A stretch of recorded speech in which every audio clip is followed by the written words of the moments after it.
A good day to all. I am Ms. Eva Manorama, Faculty of Milagros College. I will be dealing with the topic Elements of Cost. So what is cost? Cost is the amount of actual or notional expenses that has been incurred. What is cost unit? So cost unit is a quantitative unit of a product or a service in relation to which the cost is ascertained. So here there are two types of costs. That is, one is the simple cost unit and one more is the composite cost unit. But we need to know, very important, is the classifications of cost. So the first and the basic classification of cost is on the basis of nature. So the first one under that is material. So under the nature of cost, that is the elements, the first and the basic component that you require is materials. In materials, we are going to have those expenses which are directly related in making the ultimate product. For example, freight, raw materials, all these things come under the concept of materials. Next we have is labor. So labor is an expense where we are paying the wages or we are paying the employees. So this comes under the concept of labor. So the expense relating to payment of the employees for their productive work. So that is called as labor. The third one is expenses. So those items which do not come under the purview of material and labor, they come under the heading of expenses. So these are the expenses which are directly related in making the end product. So the three major elements of cost, that is material, labor and expenses. Under material, again it is subdivided as direct and indirect. So direct expenses may be direct material, direct labor, direct expenses. All the items that come under direct, they are directly allocated to the product. While all the items that come under indirect, they are indirectly allocated in making the final product. So under materials, we have direct materials and indirect materials. So direct materials are those materials which are directly involved in making the final product. Example, in a garment factory, cloth becomes the main raw material or the direct product in making the entire garment. Likewise, in the furniture industry, we have the raw wood which becomes the direct material in making the final product. Likewise, coming to indirect materials, these are those materials which I already mentioned, they are indirectly related in making to the product. So if I give an example of shoe industry, so the pins or the hooks that has been used there, they become the indirect materials for making the final product. So when we come under labor also, we have direct labor and indirect labor. So those personals who are directly related in making the end or the final product, they come under the direct labor, and indirect labor, as it is self-explanatory, they are the ones who are coming not directly but indirectly. Similarly, we have even for expenses, direct and indirect. All direct expenses together become prime cost. Together they become prime cost. And when you see the cost sheet, the total of materials, labor and expense is termed as prime cost. So all direct expenses, material, direct labor, direct expenses together are prime cost. All indirect expenses, they are overheads. So those expenses which are indirectly related to making of a product, so they are becoming as overhead. Now overheads are divided into three again, that is factory, administration, selling and distribution. So now I will next explain what are the different overheads. So we need to calculate the units produced. So there is a formula to calculate the units produced, and the formula is like this. Units produced is equal to sales. So we have to calculate units. So I underline the term units. So we have to write the sales units, which will be obviously mentioned in the question when the units produced are not mentioned in the question, plus closing stock of finished goods, again the units, and deduct the opening stock of finished goods, again the units. So whenever units produced is not there in the question, the three data will surely be given in the question.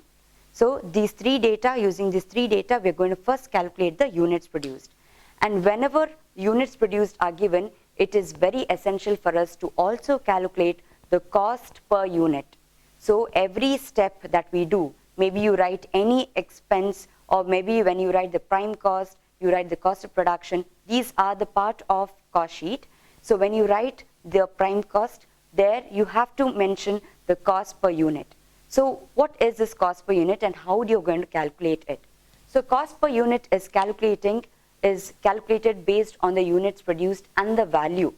So if the value, once you get to know the ultimate value, you divide it by the number of units, you will get to know the cost per unit. So if I have to give an example, the prime cost, let us assume that the prime cost is 1 lakh and our units produced is 10,000. So the cost per unit will be 1 lakh divided by 10,000, that is 10 rupees. So you will get the cost per unit as 10 rupees, that is 1 lakh, you are dividing it by 10,000 rupees 10. So as I mentioned before, that we need to calculate the prime cost, the cost of production, the total cost. But we need to also know which are the items in detail that appear in the cost sheet. So first, before we calculate the prime cost, we have to write the three very major things, that is the direct materials, the direct labor, and the direct expenses. So when you write direct materials, we are going to first write the opening stock of raw materials, which will always be mentioned in the question. So opening stock of raw materials, you have to add any purchases, any freight charges, these items have to be added. And then you have to deduct the closing stock of raw materials to get the ultimate value of the raw materials that has been consumed by the firm. After we write materials, the direct labor. In this direct labor, the actual wages or the direct wages that has been incurred is written along with any accrued values. If there's any accrual of wages, that has to be added. And then you get the final value of your direct wages. Those items which do not come under the purview of material and labor, they will come under the heading direct expenses, and the value is written there. The total of your materials, labor, and the expenses becomes nothing but your prime cost. So this is your prime cost. To this prime cost, we are going to add the factory overhead. So going to add the factory overhead. So which are the items that come under factory overhead? So factory overhead, we have indirect materials, we have coal, gas, water, steam, then there is any rectification of cost of defectives. All these are the items. In addition to it, we have some other items also, but I'm just giving you few items here that are going to be mentioned in your factory overhead. So these are some of the items that you have to be mentioning when you prepare the cost sheet under factory overhead. So all those expenses you write, and the total of those expenses, you have to add the opening work in progress. For these expenses, we have to add the opening work in progress. Once we add it, you get a value, and for this value, you're going to deduct the closing work in progress. So the opening and the closing work in progress will always be mentioned in the question again. So you deduct, and finally what you get, it is nothing but your factory cost. So for the factory overhead, you're writing all the expenses, you total it with the prime cost, you get an amount, and that amount you add your opening work in progress, you deduct your closing work in progress, and finally you're going to get your factory cost, which is also termed as works cost. to the factory overhead, after we have added all the expenses and we have got the works cost or the factory cost as I mentioned, we are going to add the next overhead, that is the office and administration overhead. Now, which are the items that come under this particular overhead? Salary to the office clerks, salary to the office managers, depreciation of plant, depreciation of building, expenses on legal, expenses on stationery. These are the items that we make a mention in this office and administration overhead. So after we get all those expenses, we get a particular value. To that value, we are going to add the opening stock of finished goods. So this opening stock of finished goods will be given in the question. Even if it's not given, it makes no much of difference. But once it is given, you add it and you are going to get another answer.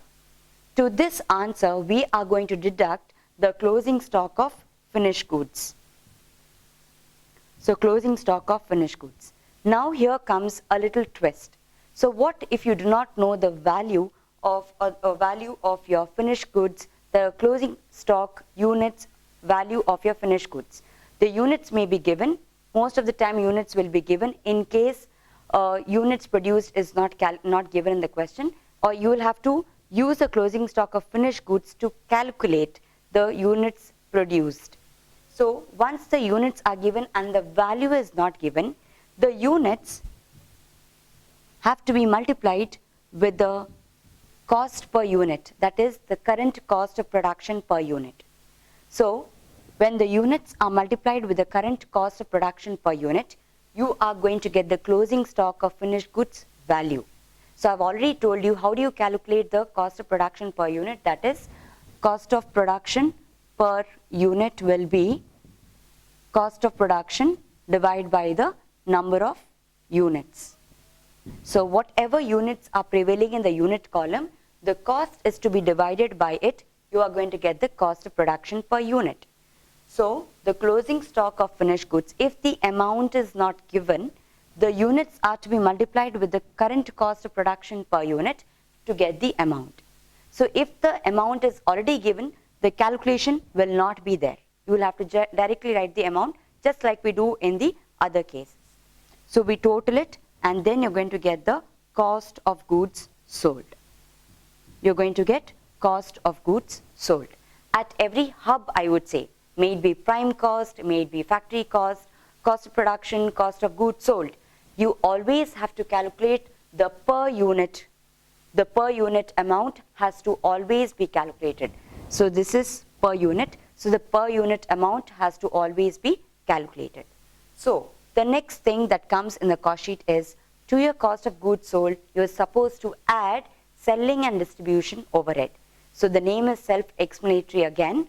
So all those expenses pertaining to selling, let it be sales commission, warehouse expenses, delivery van expenses, packaging charges, all these expenses are written in your selling and distribution overhead. Once you add these expenses, you are going to get your total cost. For the total cost, the sales value will be given. In case the units are given, naturally the rate per unit will be given of your sales. So let us assume that the sales value is not given, but the units are given. You are going to multiply it into the rate per unit, which will always be given in the question. Whenever units are given, you're going to multiply and you're going to get the value. So this sales, you deduct it with your total cost, you will either get profit or loss. But we also need to know that there are some items which are financial in nature and they do not appear anywhere in the cost sheet. And some of those items are discount on issue of debentures, then there is bad debts, then there's reserve for bad debts, then there is interest on loan or interest on debentures. These are some of the items which do not appear anywhere in the cost sheet. So to summarize the entire element of cost chapter, that is what is cost unit. So cost is the amount that is actual or notional which is incurred by a firm or an enterprise. So the cost sheet plays a very major role in declaring the profit of their production, or to know whether they are incurring losses or they would be incurring losses. And also it helps to bifurcate the expenses under the different heads which I mentioned. Thank you.